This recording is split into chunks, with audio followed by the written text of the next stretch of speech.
Buenas noches, hermanos. Vamos a tener el estudio bíblico del día de hoy. Pues lamentablemente hoy no podemos estar de forma presencial en el templo, pero estamos aprovechando también las oportunidades que nos brinda la tecnología para continuar estudiando la palabra de Dios, continuar creciendo juntos como iglesia y continuar en este proceso de crecimiento en el cual Dios nos ha colocado por su gracia y por su divina voluntad. El día de hoy en calendario debería haber estado un culto de oración, pero ciertamente queremos orar de manera presencial todos en el templo. Entonces, por esa razón, vamos a continuar con el estudio de jueces que llevamos ya bastante adelantado, y el culto de oración lo vamos a dejar para la reunión en la que podamos volver al templo y estar juntos. El día de hoy, por lo tanto, vamos a estar estudiando una lección basada en el capítulo 10 del libro de Jueces, y tiene por título Paz, Caída y Arrepentimiento. Paz, caída y arrepentimiento. Eso es lo que vamos a estar estudiando el día de hoy. Si alguien desea la transcripción de la lección, en la página de Facebook ya está. Y también en los comentarios de este video también la pueden adquirir. Ahí está el enlace para que usted pueda adquirir la transcripción de la lección.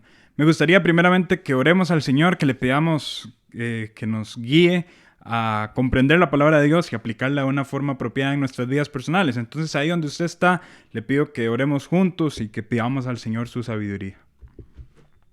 Gracias, Padre Celestial. Muchas gracias por la oportunidad que nos das de estudiar tu palabra. Gracias también por los medios que tú has provisto para que estudiemos tu palabra. Y te rogamos en este momento, por favor, que tu Santo Espíritu nos ilumine para una correcta aplicación, para una correcta comprensión también de tu escritura, y que tú nos ayudes a ver el ejemplo de estos hombres de los que vamos a hablar el día de hoy, para que nosotros podamos observar en nuestras vidas personales cuánta necesidad tenemos de arrepentimiento y de buscarte a ti de una manera sincera, Señor. Muchas gracias por ser bueno y nos ponemos en tus manos, en el nombre de Cristo Jesús. Amén. Le voy a pedir que me acompañen, por favor, al capítulo 10 del libro de Jueces. El capítulo 10 del libro de Jueces. Y pues el día de hoy vamos a estudiar el capítulo 10. Entonces, en este capítulo aparecen dos jueces menores. Ya nos hemos topado con algunos de ellos. Se llaman jueces menores precisamente porque de sus vidas se habla muy poco. Entonces en este capítulo aparece la vida de Tola y de Jair. Ya vamos a hablar más en detalle de ellos. Luego se menciona una de las caídas más profundas del pueblo de Israel. Pues básicamente no solamente del libro, sino podríamos decir también de la historia del libro de Israel hasta el momento. Es una de las peores caídas espirituales que el pueblo de Israel ha sufrido. Y este capítulo finaliza con lo que quizás sea el arrepentimiento más grande y más genuino que el pueblo de Israel está mostrando delante de Dios en lo que llevamos del estudio de este libro. Entonces, vean que tenemos muchos aspectos que hacen único este capítulo en medio del estudio del libro de Jueces. Entonces es un capítulo bastante importante.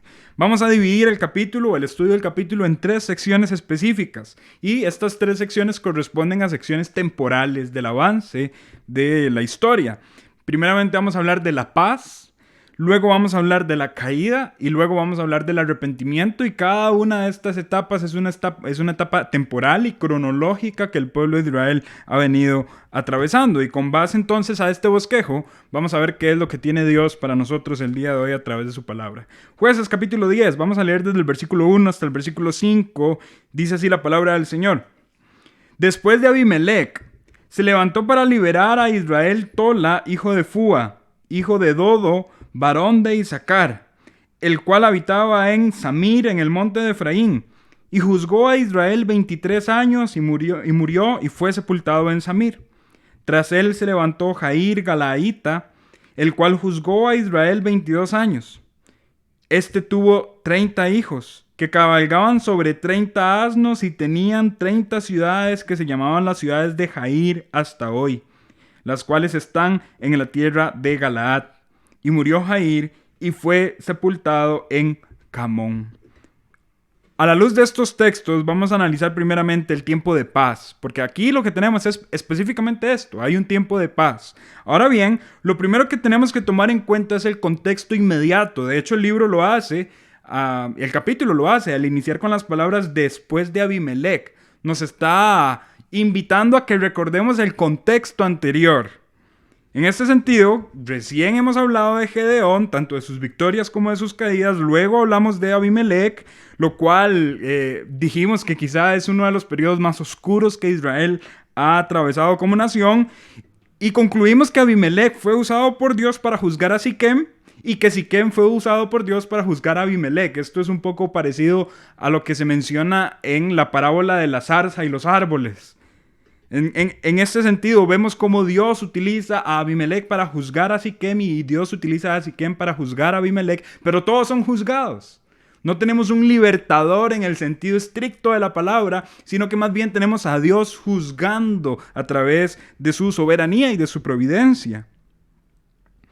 En este sentido, y hablando de Abimelech y hablando de toda la catástrofe que ocurrió después de lo que Abimelech hizo, cómo él mató a sus hermanos, cómo él buscó a los de Siquem y los prendió en fuego, cómo ejerció venganza, cómo murió porque una mujer tiró una piedra sobre su cuerpo, cómo pidió a un soldado que lo atravesara con una espada.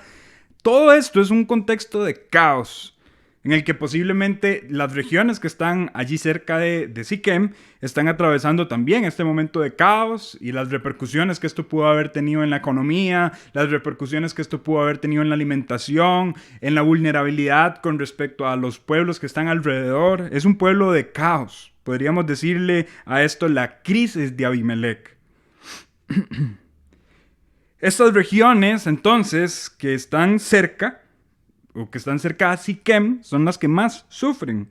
Y aquí es donde empezamos a conectar el aspecto del contexto de la crisis de Abimelech con lo que estamos leyendo el día de hoy. Especialmente porque vamos a hablar de regiones que están cerca de Siquem. Entre esas regiones podemos ubicar a Samir, que se menciona, lo acabamos de leer en el versículo 1, ¿verdad? Fue la región donde Tola, hijo de Fua, hijo de Dodo, varón de Isaacar, funcionó como juez. Samir. Podríamos decir que Samir, y esto es algo que la mayoría de expertos afirman, que Samir es lo que nosotros conocemos ya luego en el Nuevo Testamento y al día de hoy como Samaria.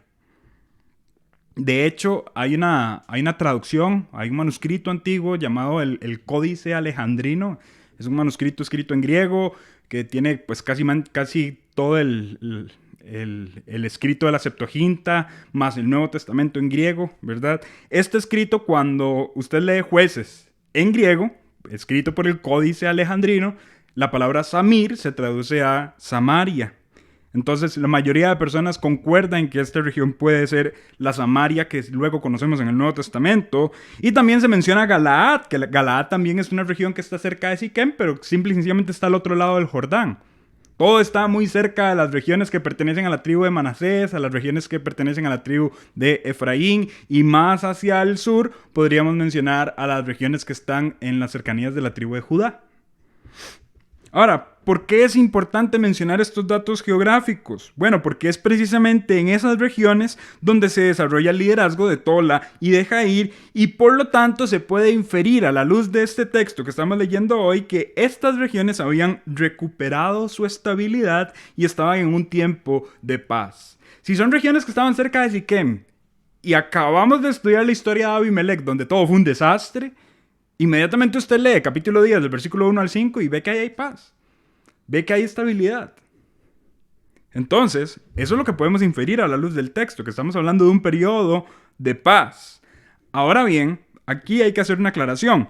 Entiendas esta paz como un periodo sin guerra contra los enemigos. No obstante, no esta paz necesariamente es una paz con Dios en el sentido amplio de la palabra. No aparecen indicios en el texto que nos ayuden a concluir que hay paz con Dios ni obediencia absoluta a los caminos de Dios. De hecho, le voy a pedir que notemos los siguientes elementos que se mencionan en esta porción. Primeramente, no se menciona a Dios en ningún momento, a diferencia de otras porciones del libro cuando dice Jehová levantó a y se menciona al juez. Acá no, aquí se dice se levantó Tola para liberar a Israel en el versículo 1, y en el versículo 2 dice, se levantó Jair. No se menciona que Dios haya levantado a estos jueces. Por otro lado, no se menciona ninguna comunicación entre Dios y estos hombres. Tampoco se menciona ninguna hazaña milagrosa de estos hombres siendo utilizados por la mano divina, por la mano de Dios. Y en el caso de Jair, se menciona un comportamiento muy similar al de los reyes de los pueblos que estaban alrededor. Por ejemplo, podríamos hablar de poligamia. Esto lo podemos inferir de la cantidad de hijos que él tuvo. Podemos hablar de una posición de realeza, un comportamiento de rey. Por ejemplo, vemos a sus hijos, la cantidad de hijos, las regiones que les fueron dadas a sus hijos, que sus hijos cabalgaban sobre asnos, que era algo muy particular de las personas de la realeza, cómo las tierras eran adquiridas por ellos, incluso cómo las tierras llegaron a llamarse las tierras de Jair, algo muy tradicional del comportamiento de los reyes de la época. Es un comportamiento característico de la realeza. Si bien es cierto, sobresale que estas regiones de Israel se levantaron después de la crisis de Abimelech, eso no lo podemos negar, pero también sobresale que no se observa un vínculo profundo con Dios, entre Dios y la nación. Y esto es bastante claro en el texto, no se menciona ninguna referencia acerca de Dios. Entonces podemos decir lo siguiente: hay paz de Dios, o sea, Dios está permitiendo la paz en la región, hay paz de Dios, pero no necesariamente esto es paz con Dios. Y eso es diferente. Están viviendo en una época de paz de Dios, pero no necesariamente es una época de paz con Dios. Esta paz en el ambiente es en realidad un tiempo bastante amplio. Si usted hace la suma de la cantidad de años en los que juzgó Tola y Jair, vamos a llegar a que son aproximadamente 45 años de paz, de tranquilidad. Es un periodo importante.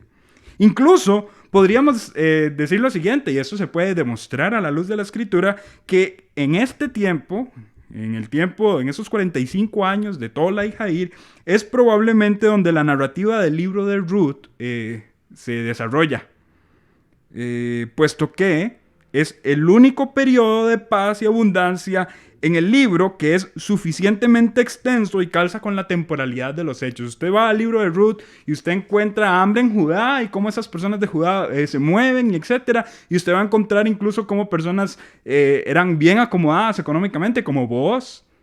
O sea, el contexto nos arroja a que es posiblemente en esta época donde la historia de Ruth con Booz se lleva a cabo. Teniendo en cuenta también que al puro principio del libro de Ruth usted leerá la frase que el libro está en el tiempo en el que los jueces estaban sobre Israel.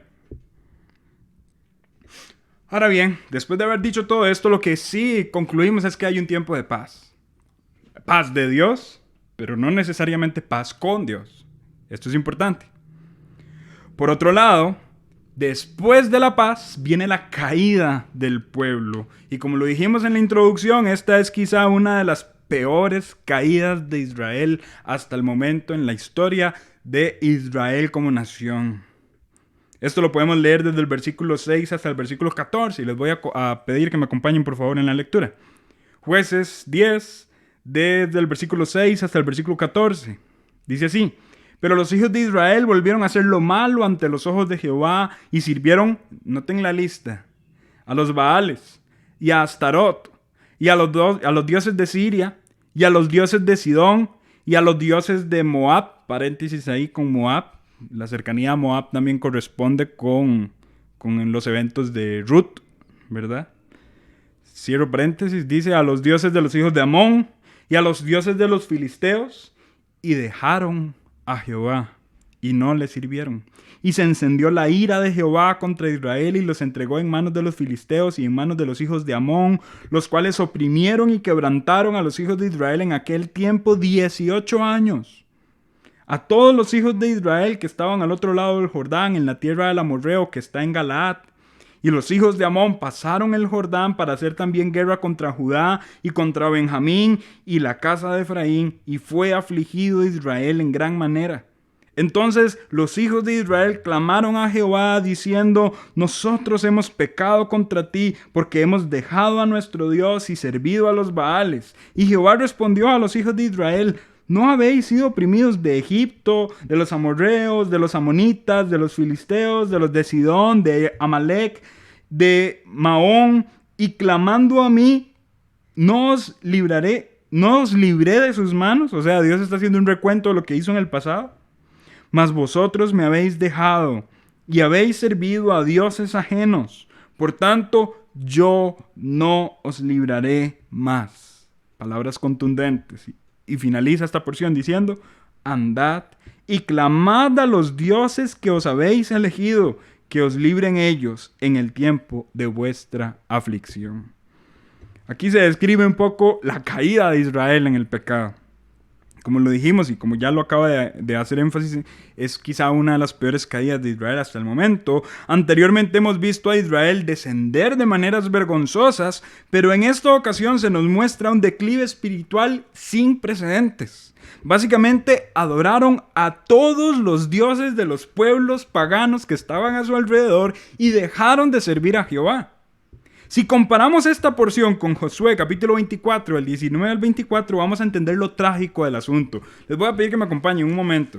Devolvámonos unas cuantas páginas a Josué capítulo 24 y vamos a leer desde el versículo 19 hasta el versículo 24. Dice así la palabra del Señor.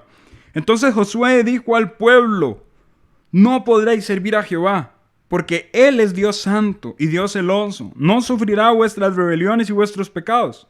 Si dejareis a Jehová y sirviereis a dioses ajenos, Él se volverá y os hará mal y os consumirá después que os ha hecho bien. El pueblo entonces dijo a Josué, no, sino que a Jehová serviremos. Y Josué respondió al pueblo, vosotros sois testigos contra vosotros mismos, de que habéis elegido a Jehová para servirle. Y ellos respondieron, testigos somos. Quitad pues ahora los dioses ajenos que están entre vosotros, e inclinad vuestro corazón a Jehová, Dios de Israel. Y el pueblo respondió a Josué, a Jehová nuestro Dios serviremos, y a su voz obedeceremos.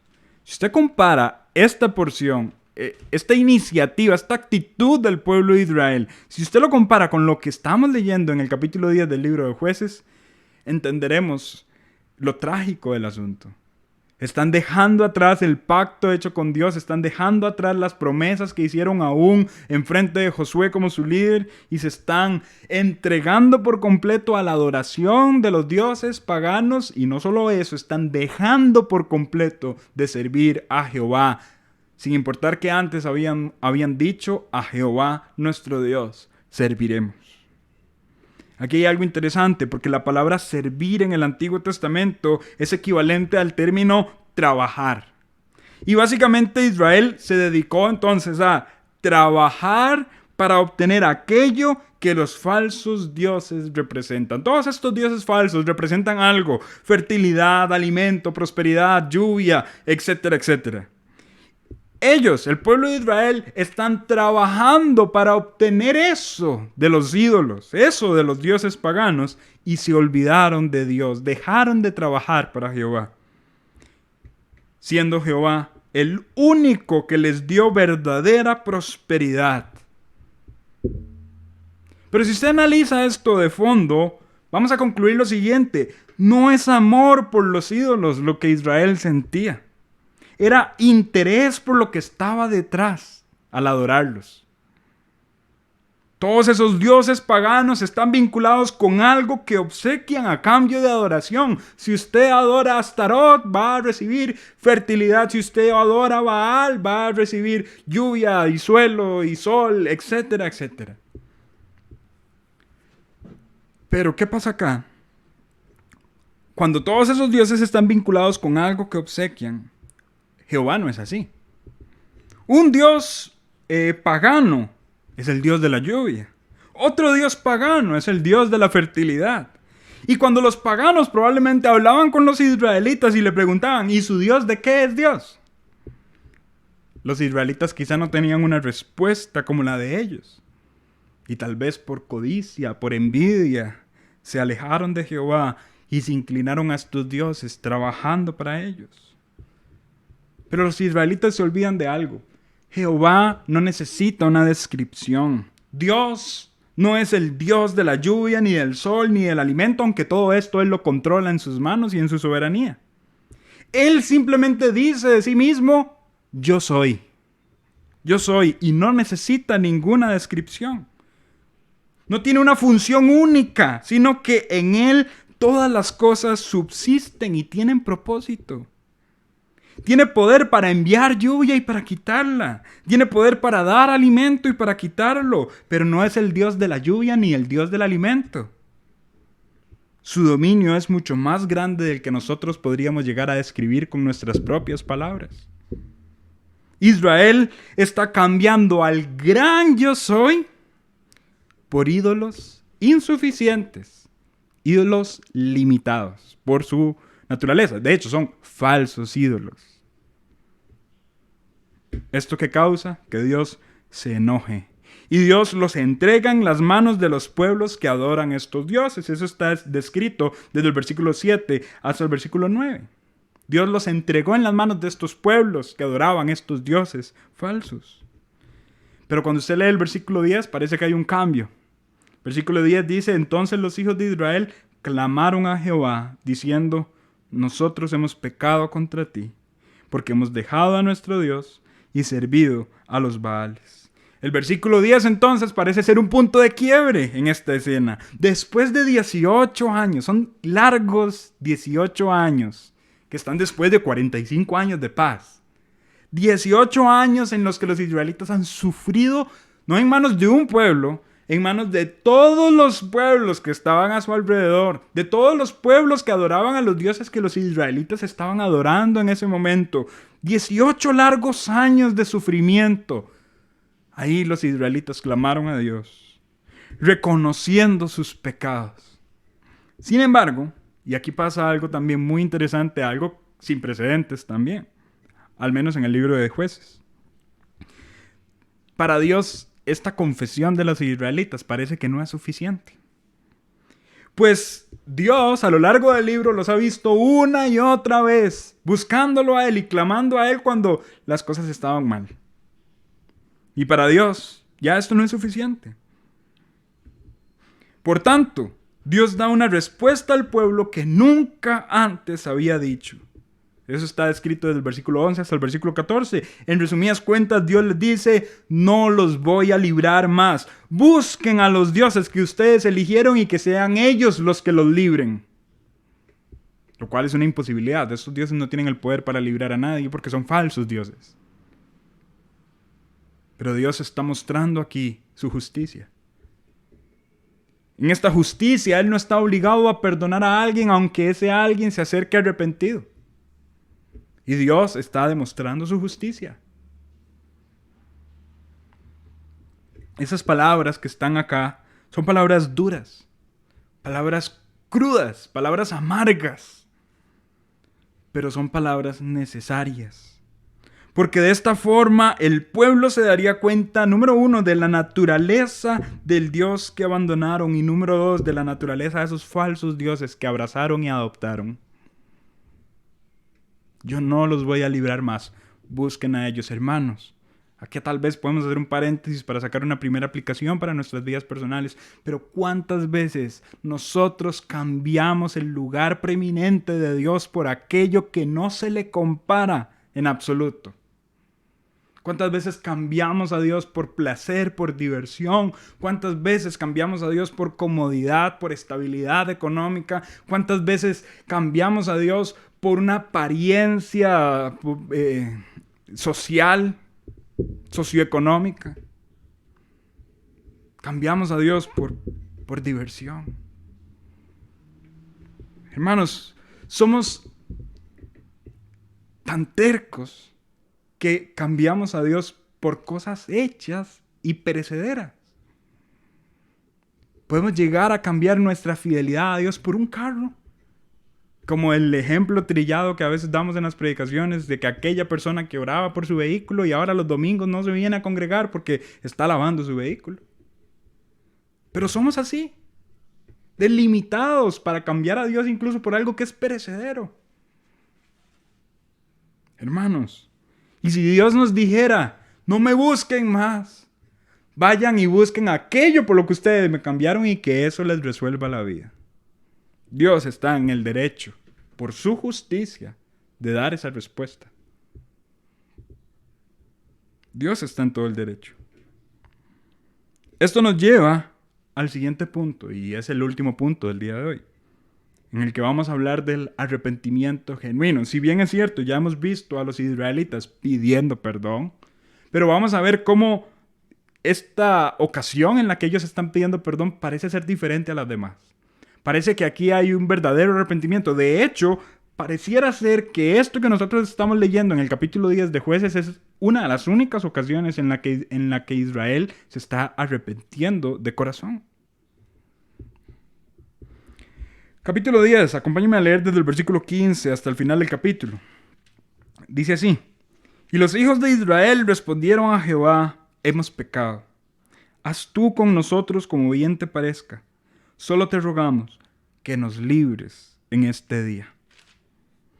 Y quitaron de entre sí los dioses ajenos y sirvieron a Jehová, y él fue angustiado a causa de la aflicción de Israel.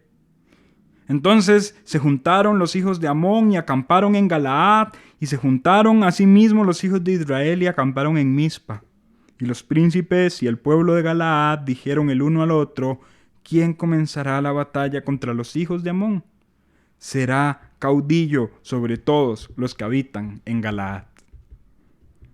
Y al menos ahí termina la porción que vamos a estar estudiando hoy. Pero aquí vemos un arrepentimiento más genuino que simple y sencillamente buscar ayuda de Dios. En este punto, hasta este punto, sobresale un atributo de Dios del que ya hemos hablado anteriormente. Sobresale su justicia. Dios es justo. Es el Dios justo que provoca que Israel sufra las consecuencias de su pecado. Y lo hace con base a su justicia. Es justo incluso, podríamos decir, que Dios no los perdone simplemente porque ellos no soportan la situación en la que están viviendo. Pero la respuesta de Israel ante su justicia conmueve el corazón de Dios y trae a la escena otro de los atributos de Dios: su misericordia. ¿Qué fue lo que trajo a la escena a esta misericordia expuesta de Dios? Bueno, podríamos decir la forma en la que Israel respondió a la justicia de Dios. Vean lo interesante del tema. Porque Dios manifiesta su justicia. Yo no los perdonaré, yo no los libraré. Busquen a los dioses con los cuales ustedes se prostituyeron y adulteraron. Pero la respuesta de Israel, ¿cuál fue? Señor, usted tiene razón. Nosotros vamos a recibir lo que usted nos quiera enviar. Simplemente le estamos diciendo que nos libre. Hay humildad ahí. Es una respuesta humilde, una respuesta genuina. Y esta respuesta del pueblo de Dios hacia Dios mismo hace que Dios sea movido a misericordia. No está en la obligación de ser un Dios misericordioso, pero la Escritura lo dice claramente: Dios tiene misericordia del que quiera tener misericordia y se compadece de quien Él quiera compadecerse. Y en este caso, aunque Él no está en la obligación de expresar misericordia a un pueblo contumaz y rebelde, Él se conmueve.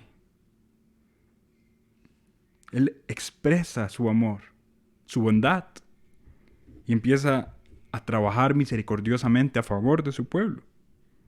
El pueblo de Israel en humildad y en quebrantamiento se somete a la voluntad de Dios como nunca lo habían hecho en lo que llevamos del libro.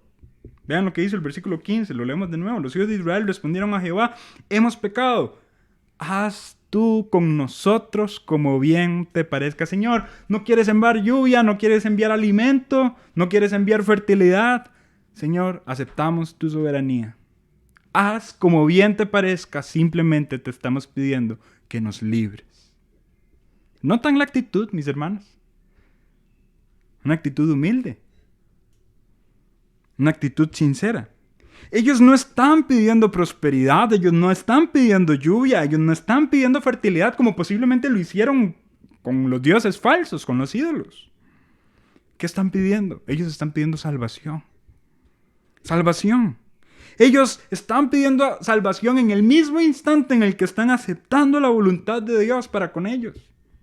No están diciéndole al Señor: cumple nuestros deseos. Más bien le están diciendo al Señor: hágase tu voluntad.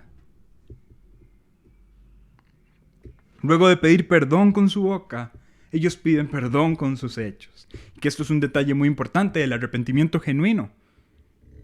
El que confiesa y se aparta alcanzará misericordia, dice la Escritura.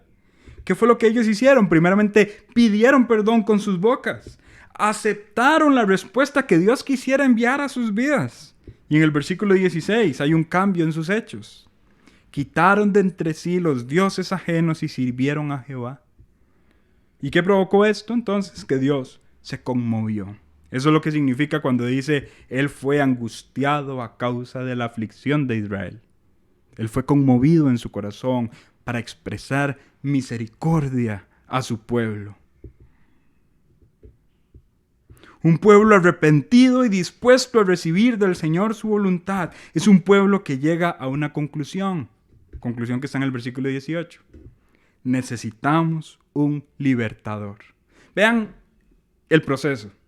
Ellos se dan cuenta de su pecado, ellos se arrepienten de su pecado, ellos aceptan de Dios lo que Dios quiere enviar según su voluntad, ellos actúan quitando los dioses paganos y sirviendo al Señor, y ellos llegan a una conclusión en sus mentes y en sus corazones. Necesitamos a alguien que nos lidere, alguien que nos dé libertad. Versículo 18 dice, los príncipes y el pueblo de Galaad dijeron el uno al otro, ¿quién comenzará la batalla contra los hijos de Amón? Será caudillo sobre los que habitan en Galaad, sobre todos los que habitan en Galaad. Esa palabra caudillo significa cabeza o líder. Los príncipes y el pueblo de Galaad están reconociendo que ellos no pueden solos, que ellos necesitan a alguien que los guíe.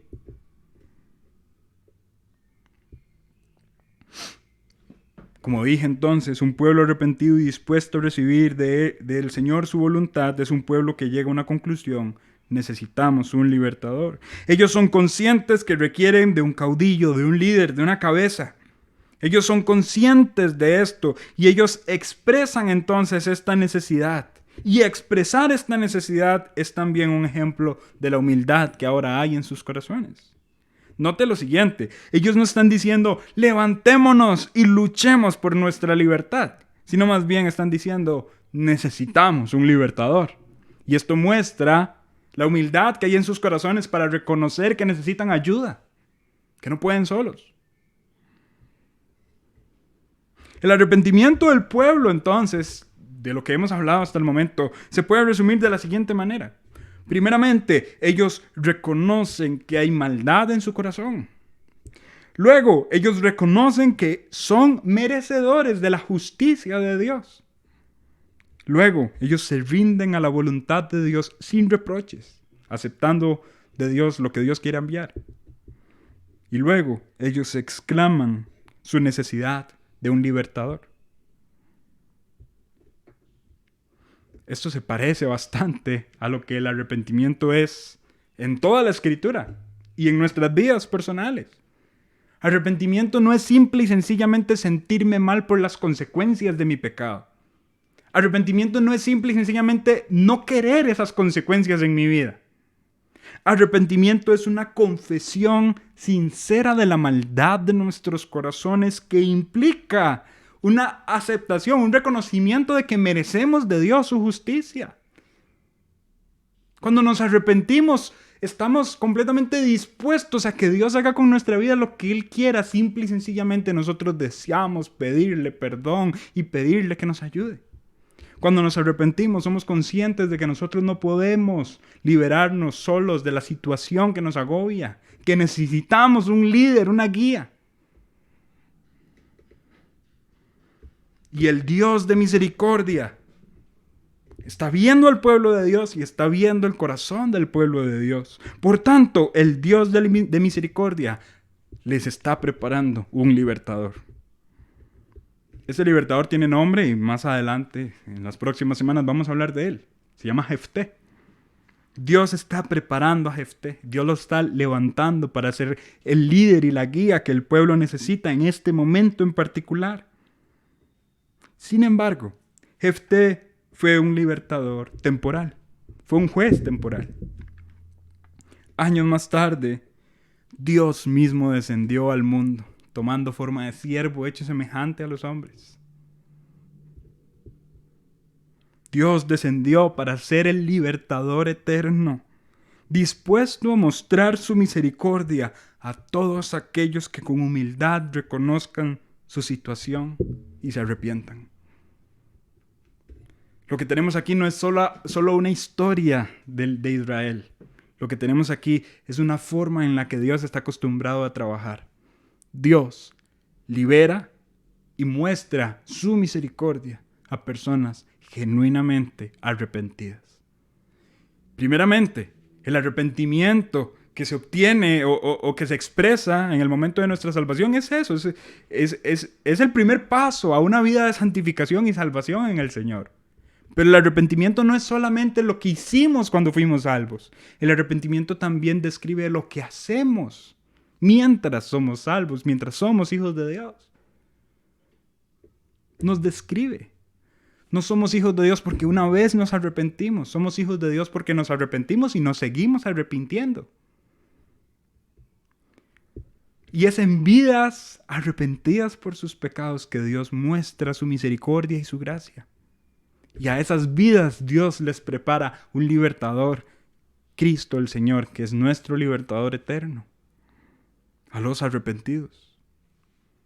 Pedro y Santiago lo dicen muy claramente, Dios resiste a los soberbios y da gracia a los humildes. Aquellos que con corazón humilde reconocen su situación. Son ellos los que recibirán la gracia del Señor. Bienaventurados los que lloran, bienaventurados los que son pobres espiritualmente hablando, dijo el Señor en el Sermón del Monte.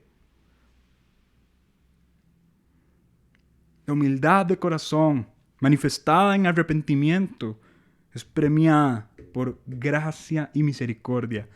Que estas palabras son, sin duda alguna, inmerecidos por el hombre. Esta gracia y esta misericordia son cosas inmerecidas por el hombre.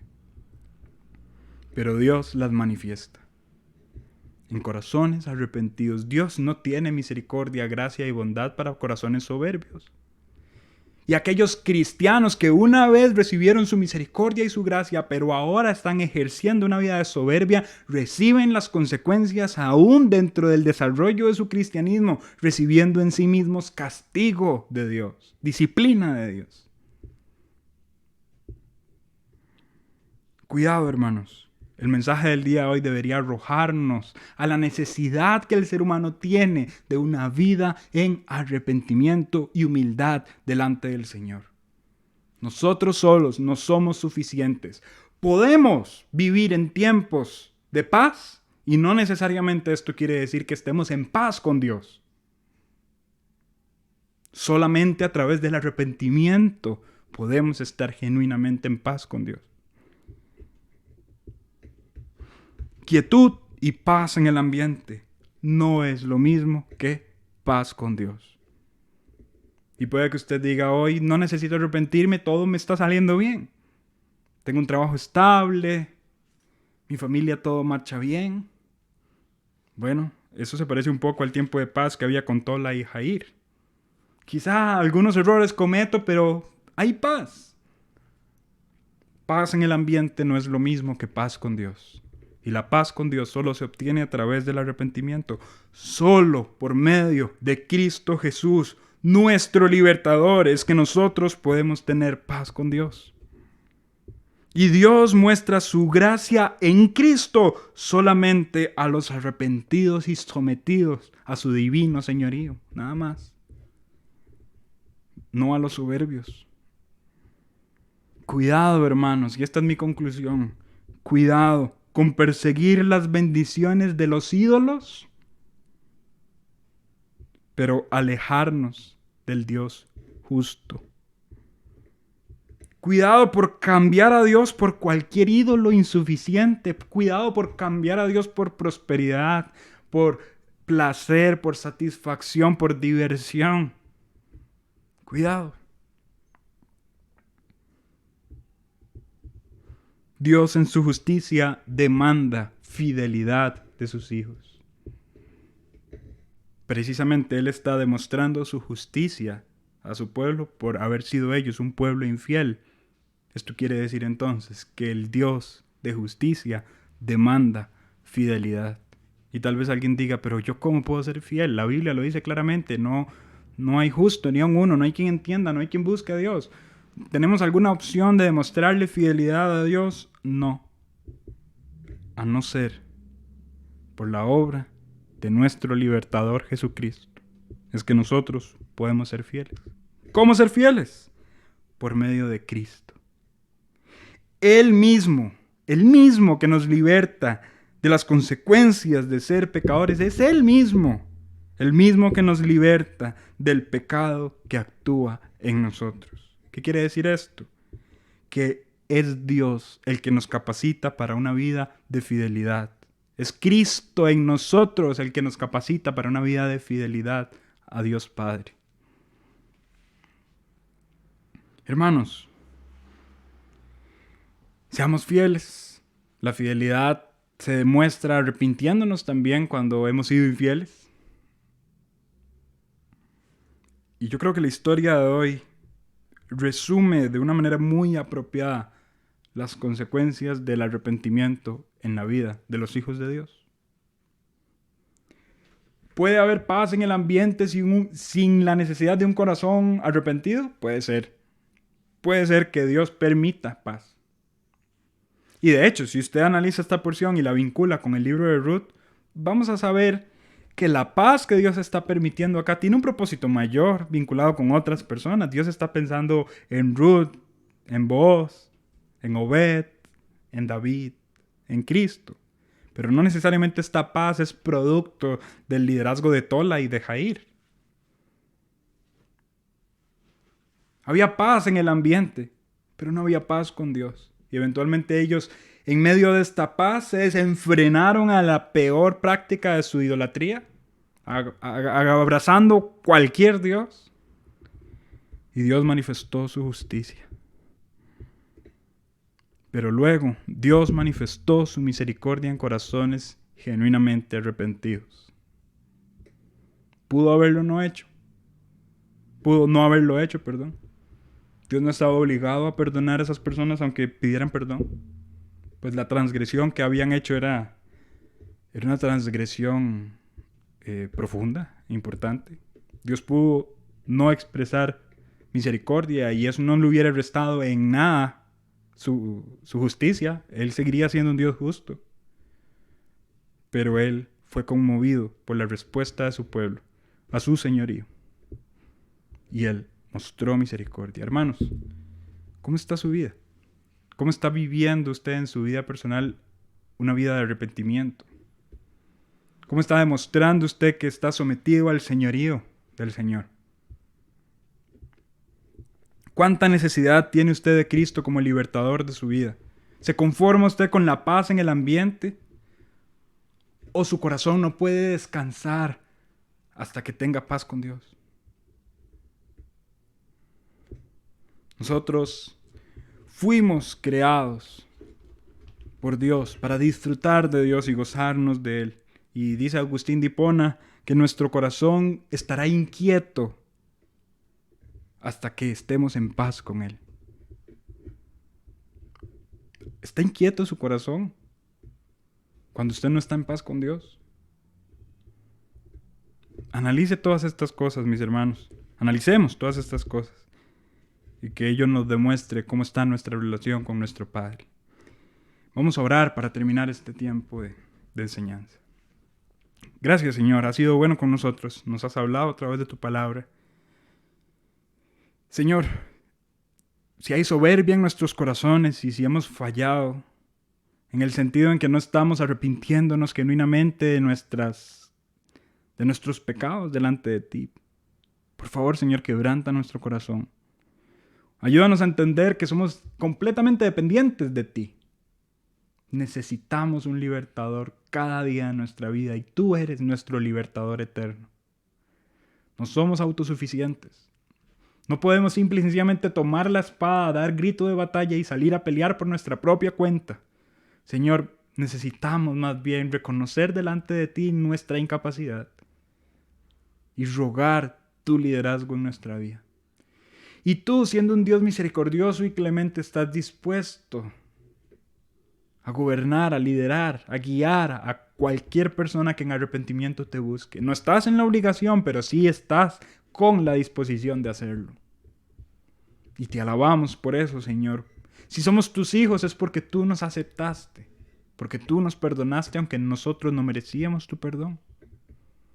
Y ahora, siendo tus hijos, perdónanos si insistimos en cambiarte a ti por cualquier ídolo insuficiente. Ayúdanos a aplicar esta palabra en nuestras vidas, en nuestro andar diario. Ayúdanos a meditar si te estamos cambiando por cualquier cosa y hay algo que esté quitando tu primer lugar, ese primer lugar que solo a ti te pertenece. Y ayúdanos, Señor, a vivir realmente una vida de arrepentimiento genuino. Gracias por tu palabra, gracias por tu mensaje. Te rogamos tu bendición, tu guía, tu dirección. Oramos, Señor, en el nombre de Cristo Jesús. Amén. Hermanos, muchas gracias por haberse conectado el día de hoy. Pues lamentablemente ya teníamos algún tiempo de no hacer ningún culto 100% virtual. Pues hoy lamentablemente por las restricciones correspondió hacerlo así. Gracias por conectarse y gracias porque este tiempo también estoy seguro que fue un tiempo de bendición tanto para mí como para los que prestamos atención a la palabra del Señor. Sigamos adelante orando unos por otros, orando por cada necesidad de los miembros de nuestra iglesia. En el chat de WhatsApp se están compartiendo las peticiones, estemos orando unos por otros. Recordemos que precisamente por las restricciones esta semana no habrá cultos presenciales. El sábado los jóvenes se reúnen por medio de Zoom a las 5 de la tarde. El domingo el culto de la mañana lo tendremos a las 11 de la mañana por medio de YouTube. Y la reunión de hombres y mujeres se va a estar haciendo por medio de Zoom a las 6 de la tarde. Y de nuevo, estemos orando unos por otros, escribámonos, saludémonos, mostremos este amor que como iglesia debería caracterizarnos y nos caracteriza. Hermanos, estamos despedidos de esta manera. Muchas gracias por la atención y que Dios les bendiga grandemente.